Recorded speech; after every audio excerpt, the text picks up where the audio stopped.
Hello and welcome to the video lecture. आज के इस वीडियो लेक्चर का टाइटल है पॉपुलेशन ग्रोथ कर्व्स। ये ग्रोथ कर्व्स दो प्रकार की होती हैं, exponential and logistic growth curves. यदि हम इन दोनों ग्रोथ कर्व्स का कंपैरिजन करें तो एक्सपोनेंशियल ग्रोथ कर्व जे शेप की होती है और logistic growth curve S shape की होती है। जे शेप या एक्सपोनेंशियल कर्व हमें तब देखने को मिलती है जब एनवायरमेंटल फैक्टर्स फेवरेबल हैं और वहाँ पे जो रिसोर्सेज हैं वो पर्याप्त हैं कि नए इंडिविजुअल्स जो हैं वो ऐड हो सकें उस एनवायरनमेंट में, उस एरिया में, उस टाइम पर।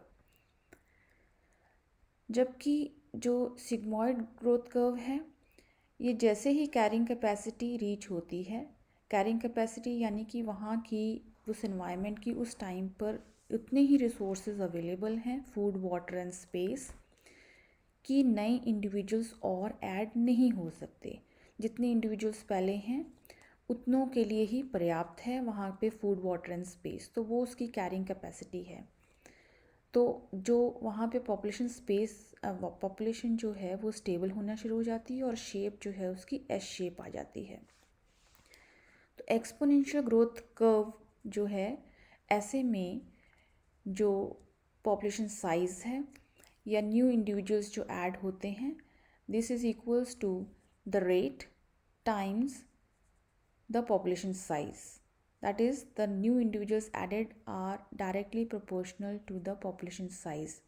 ऐसे में जो rate of growth है ये change नहीं होता, that remains the same.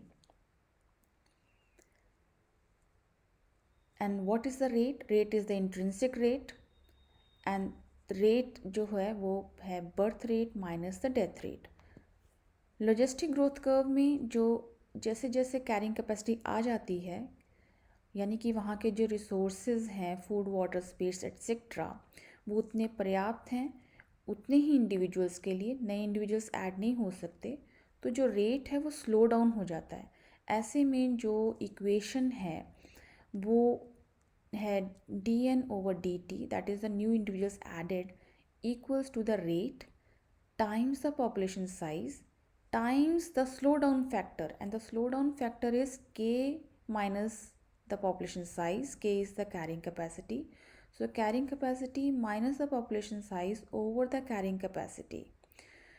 And in other words, dn/dt equals the rate times the population size times the slowdown factor. Slowdown factor again is the carrying capacity minus the population size over the carrying capacity.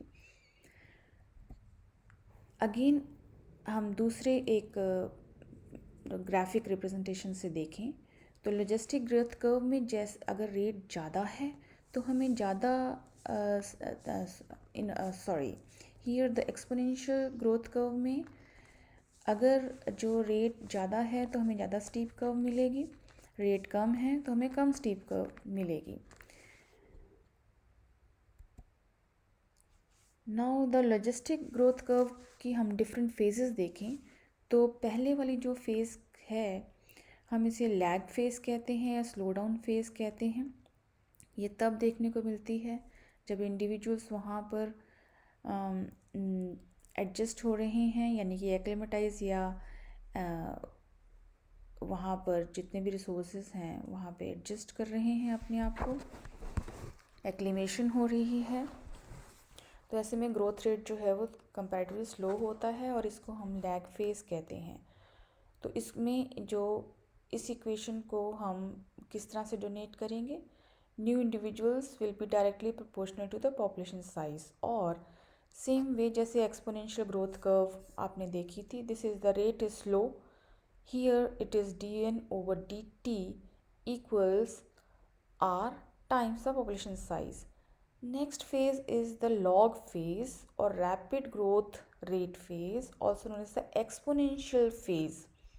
Again यहाँ पर resources काफ़ी मात्रा में हैं तो जो growth है वो काफ़ी fast होती है, और इस phase को जो है हम कैसे express करेंगे, dn/dt, that means the new individuals added at that time period, equals r times n, but here the rate is fast.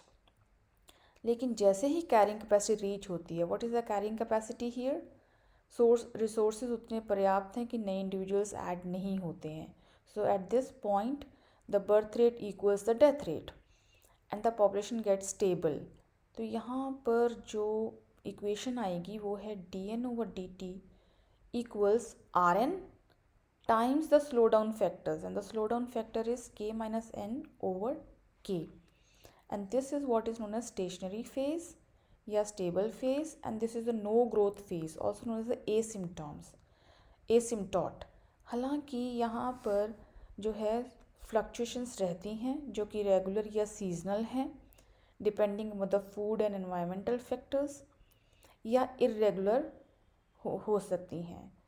तो ये कैरिंग कैपेसिटी के बाद जो पॉपुलेशन है वो ऑलमोस्ट स्टेबल हो जाती है, लेकिन कुछ फ्लक्चुएशन रेगुलर या इरेगुलर्स हमें देखने को मिलती हैं. That's all in this video. Thank you so much for watching. Please don't forget to like, comment and share, subscribe this video. See you in next video.